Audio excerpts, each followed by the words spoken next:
Sejak akhir Oktober hingga 1 November 2017, pengguna telepon seluler dibuat bingung dengan pesan berantai melalui media sosial maupun pesan singkat yang mengatasnamakan Kementerian Komunikasi dan Informasi. SMS berisi permintaan registrasi ulang kartu prabayar yang akan ditutup 31 Oktober 2017. Jika tidak, kartu akan diblokir. Apalagi setelah Kominfo membantah mengirimkan pesan berantai mengenai registrasi kartu prabayar hingga 31 Oktober 2017. Sebab faktanya, pada 31 Oktober 2017, Kominfo baru memulai pendaftaran dan akan berakhir 28 Februari 2018. Sementara itu, pemblokiran secara bertahap dan pemblokiran total dilakukan per tanggal 28 April 2018. Meski menyatakan SMS berantai bukan berasal darinya, Kominfo mengklaim program registrasi kartu prabayar berjalan sukses. Pasalnya, dalam 2 hari sebanyak 30.201.620 SIM card melakukan registrasi ulang dengan memasukkan kartu tanda penduduk dan kartu keluarga.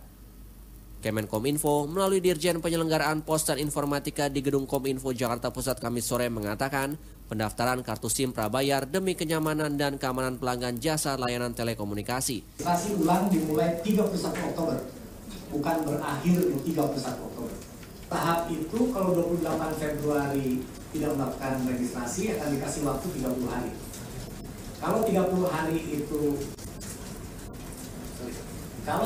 hari ini mereka juga tidak melakukan, maka yang diblokir pertama adalah outgoing call dan outgoing SMS. Kalau kemudian 15 hari setelah itu diblokir outgoingnya, mereka juga tidak melakukan, maka incoming call dan SMS-nya juga diblok. Tetapi paket internetnya masih dikasih hidup 15 hari. 15 hari setelah itu kemudian juga tidak melakukan, maka diblokir seluruhnya.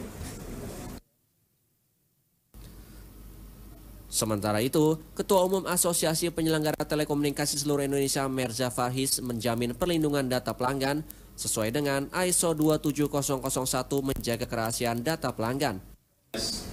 Bahwa untuk diminta daftar ulang dan lain-lain, itulah bentuk salah satu SMS Plus yang dilakukan operator.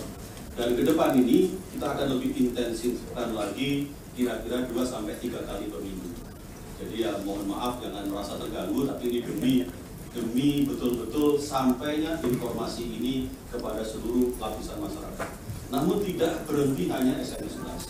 Di seluruh website operator, di seluruh sosmed official operator, hal-hal ini juga dijelaskan dan selalu terpampang di sana pada landing page yang pertama. Oleh sebab itu, ini pun juga kami harapkan bisa membantu info-info ini bahwa kegiatan registrasi ini betul-betul benar dan official, bukan hoax, bukan juga hal-hal yang aneh-aneh, tapi betul-betul ini adalah program nasional yang kita lakukan bersama-sama antara operator dan pemerintah. Nah, di mana kemudian meski ada jaminan dari pemerintah akan kerahasiaan data pemilik kartu prabayar, tetap muncul kekhawatiran. Apalagi setelah adanya berita jual beli data milik sedikitnya 46 juta pengguna telepon genggam di Malaysia. Laporan ini pertama kali muncul di lawyet.net yang mengungkap data pribadi yang meliputi nomor telepon, nomor identitas, alamat rumah, dan data yang tersimpan pada kartu SIM para pemilik telepon genggam. Saat ini, Komisi Komunikasi Malaysia tengah sibuk menyelidiki dugaan penyalahgunaan data itu. Jika kasus ini benar, Malaysia sedang menghadapi kasus pencurian data online terbesar di Asia. Korbannya bisa jadi seluruh penduduk Malaysia. Tim Liputan, JAK TV. Ya pemirsa, kebijakan untuk registrasi ulang ini benar-benar membuat bingung begitu ya. Apa Anda juga termasuk yang bingung pemirsa, sudah daftar kemudian keluar datanya salah, lama-lama benar atau masalah-masalah lainnya ya. Yang jelas registrasi ini bukan hanya untuk yang baru, yang lama pun disuruh registrasi ulang nih. Apa penyebab ya kok tiba-tiba begitu ya sekarang harus registrasi ulang? Kita akan membahasnya ya pemirsa dengan narasumber yang hadir saat ini. Ada Profesor Henry Subiakto, staf ahli Menkominfo. Selamat malam. Selamat malam Mbak Ya. Rita. Dan kemudian ada Pak Merza Fahis, Ketua Asosiasi Telekomunikasi Seluruh Indonesia. Selamat malam. Selamat malam. Ada juga Pak Roy Suryo, anggota Komisi 1 DPR RI dari Demokrat. Selamat malam. Malam, Pak. Dan Pak M. Jumadi, Sekjen Indonesia Telecommunication User Group. Selamat malam. Selamat malam. Tentunya ke Profesor Henry dulu karena kan begitu banyak hoaxnya ini ya. Tapi orang latar belakangnya apa sih nih Pak kok dilalah sekarang? Jadinya timbul spekulasinya gini loh. Apa ini karena deket-deket 2019 kan begitu kan ya? Kok Ini kan dari dulu sebenarnya sudah registrasi. Kenapa kok sekarang harus diulang lagi? Ya, sebenarnya kan mulainya sejak tahun 2005 sudah ada permennya. Artinya sudah ada kewajiban registrasi itu sejak dulu. Tapi kemudian waktu tahun-tahun itu belum bisa optimal karena data yang dimiliki oleh pemerintah belum komplit, yaitu data yang ada di Dirjen Dukcapil itu belum komplit, belum ada IKTP, ya, begitu. Nah, sehingga apa yang terjadi akhirnya registrasi yang dulu pernah dilakukan itu boleh dikatakan hanya formalitas. Nah, sekarang ketika kita sudah memiliki data yang lebih bagus, yaitu data IKTP, walaupun belum sempurna karena ada masalah, ada kasus ya. Tapi di sisi yang lain itu sudah bisa dipakai untuk single identity number. Dan itu sekarang memang dikomplaikan antara operator dengan data-data yang ada di Kementerian Dalam Negeri. Itu makanya sekarang dilakukan. Ditambah lagi memang belakangan ini kan kita tahu bahwa yang namanya penipuan menggunakan telepon prabayar yang nomornya identitasnya nggak jelas. Jadi nomor tuh ada tapi siapa yang punya ini nggak jelas. Apakah itu menipu mama minta pulsa bukan saham ya, pulsa, kemudian apa itu menipu tentang hadiah, itu kan banyak sekali. Termasuk yang menyebarkan hoax dan ujaran kebencian menggunakan WA, dan ini WA itu terkait dengan nomor telepon. Nah, itu kan banyak. Nah, oleh karena itu memang di samping memang di dalam undang-undang, baik undang-undang telekomunikasi, penyelenggara itu harus menjaga keamanan, maupun juga undang-undang ITE bahwa pemerintah harus melindungi kepentingan umum dalam transaksi ekonomi, transaksi elektronik ini harus dilindungi supaya tidak ada yang katakanlah merugikan para pelaku, maka permen itu dasarnya di situ. Baik ya kalau tujuannya baik sebenarnya nih ya, Pak Roy ya, karena kan memang banyak penipuan-penipuan menggunakan. Saya harus berkata sejujurnya, dulu di tahun 2005 bahkan tahun 2000, termasuk saya, Pak Jumadi ini, dulu ada Pak Heru Nugroho, kemudian kami teman-teman penggiat IT, itu memang yang mendorong agar pemerintah berani menerapkan registrasi pelanggan ini. Berarti baru sekarang yang berani. Ya, enggak, ya karena teknologinya juga ada sekarang. Jadi sekarang tuh karena berani, karena sudah diinisiasi pemerintah zaman dulu. jadi sama aja sebenarnya. Cuman belum berlangsung. Sekarang kan tinggal meneruskan saja. Ya, kita tidak bicara politik. Mengulang. Ya, kita tidak bicara politik, kita bicara teknis. Ya. Jadi ini suatu keniscayaan dan saya sepakat ini suatu keharusan. Tapi pertanyaan Mbak Rahmat tadi menarik. Apakah ini berbahaya untuk disalahgunakan dalam 2018-2019? Itu yang harus kita awasi. Maka kami dari DPR juga bertindak selaku atas nama masyarakat mengawasi ini betul agar lebih dari 300 juta nomor prabayar ya, nomor telepon di Indonesia itu ada lebih dari 360-an juta. Ya padahal jumlah penduduknya hanya 250 sekian.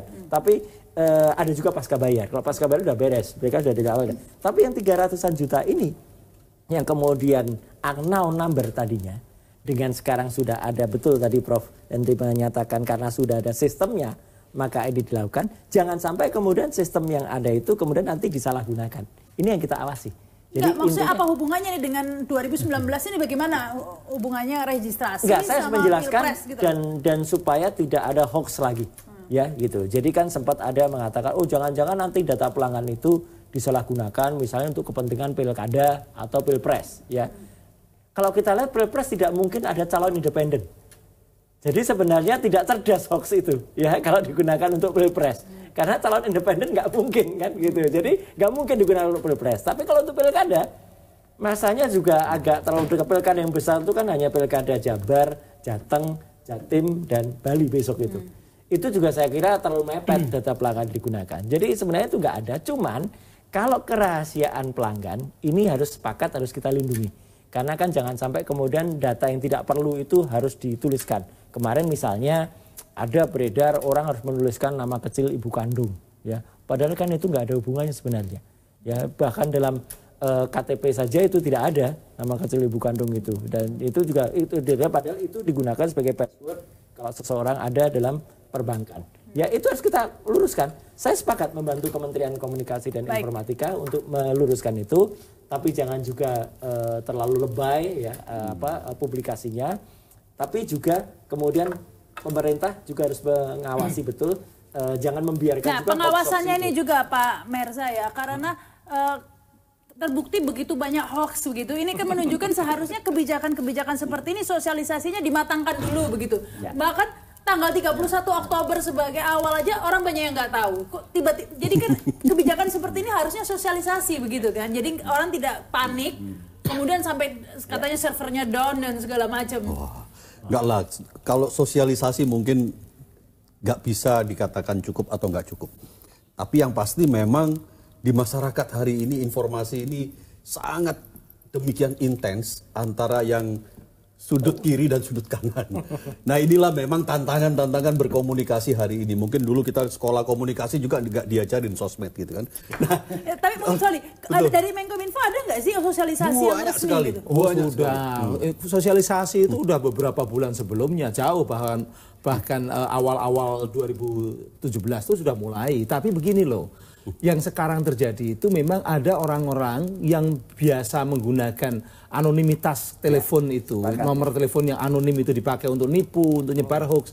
Ini mereka resah karena apa? Nanti kalau sudah terdokumentasi semuanya, mereka menjadi sulit, itu menjadi tersempit. Nah disitulah mereka ini mencoba untuk menggagalkan, bikin hoax yang hoaxnya tidak cerdas tadi. Tapi yang resah bukan penipu saja, hampir masyarakat semua juga banyak yang bingung dan resah loh Pak. Karena bukan hanya memang penipu saja. Tadi bahwa informasi itu antara yang pro dan yang kontra ini banyak. Nah inilah yang perlu kita luruskan. Pertama adalah bahwa program ini adalah program resmi pemerintah dan operator bersama-sama. Tujuannya jelas. Kita ingin di perutnya mesinnya operator ini adalah data yang benar dan valid. Sekian puluh tahun kemarin ini Maaf Pak, bagaimana bisa tahu valid Pak? Kan sekarang kartu keluarga, fotokopi KTP itu kan sudah beredar di mana-mana. Nah, ini kuncinya. Kuncinya adalah database nasional yang sekarang dikuasai oleh Dukcapil. Kita harus asumsikan inilah satu-satunya data di Indonesia tentang kependudukan yang valid. Walaupun belum 100%. Klaimnya hari ini adalah 93 atau sampai 96%. Nah, tapi paling tidak ada sekian sudah yang valid. Kita refer ke sana. Nah, bagaimana cara merefer? Dua angka inilah kuncinya. Karena inilah dua angka yang unik. NIK dan nomor KK. Kalau ini kita kirim nanti ke database nasional tadi, cocok KK dan NIK-nya, maka ini betul-betul orang ini memasukkan data yang benar. Dari situlah kita tahu kita akan dapatkan nama dan alamat yang benar. Ini yang kita simpan di database operator. Jadi misalnya begini, kartu keluarga apa KTP saya pernah urus sesuatu digunakan orang untuk daftar nomor, kemudian disalahgunakan. Nah ini nanti saya yang kena dong Pak. Nah itu semua yang merupakan proses yang harus kita tadi awasi. Operator membuka seluas-luasnya, setiap orang kalau mau ngecek, mekanismenya sedang nanti kita atur, tapi paling tidak hari ini dengan call center, dengan gerai operator di mana-mana, kita mencoba untuk sementara ini saya katakan, mari silakan cek. Ngecek gimana maksudnya? Jadi pertama, nomor saya terdaftar atas nama saya, betul, ya. Ada lagi nggak nomor KK dan NIK saya terdaftar atas nomor lain? Kalau nggak ada berarti benar saya. Kalau operator bilang ada 2 lagi nomor punya ibu. Wah, siapa itu yang itu? Saya nggak merasa punya. Tapi ini yakin Pak bisa orang daftar aja sampai. Nah, kembali lagi. Baik. Sekarang yang paling utama adalah nomor KK ini adalah barang langka sebetulnya. Selama ini KK selalu kita simpan di lemari. Nggak pernah kita bawa mana-mana. Apa kredit apa. Baik, silakan Ibu. Tadi yang dikatakan Pak Mirza, sebenarnya itu kelihatan banget bahwasannya pemerintah dan operator tidak siap. 2005 itu kita sudah mengkritisi validasinya bagaimana. Hari ini terjadi lagi. Tadi Mbak Rahma katakan betul. Sekarang katakanlah saya punya KK orang lain, KTP orang lain, itu bisa masuk ke database itu dan tidak ada validasi. Kenapa? Artinya apa? Kalau saya menggunakan katakanlah kakaknya Pak Mirza, kemudian menggunakan KTP beliau, masuk itu data valid. Tapi verifikasinya bagaimana? Inilah yang belum kita melihat belum disiapkan sama pemerintah. Artinya apa? Dari dulu ini udah 3 kali nih, 2005, 2014 kemarin, sekarang lagi 2017. Artinya apa? Nggak ada itu persiapan yang matang. Dulu 2005 saya sudah katakan, ini harus paralel antara registrasi prabayar dengan SIN. Sekarang sudah ada nih KTP bagus gitu kan. 2014 nggak gagal lagi gitu kan. 2017 sama ini. Bahkan ini bisa lebih parah. Kenapa? Ada beberapa aspek yang mesti kita lihat. Tadi yang tadi mengenai validasi, kemudian sisi operatornya juga ini. Coba kita lihat dari sisi bisnis pasti akan ribut ini. Kenapa? Banyak sekali mungkin sub dealer ya yang akan dirugikan dengan hal ini. Tapi sebenarnya itu harusnya pemerintah fokus terhadap hal itu. Nggak ada yang namanya verifikasi validasi data. Adanya adalah data yang saya masukkan tervalidasi di datanya si Dukcapil. Benar masuk, tapi saya pakai datanya Prof. Henry masuk.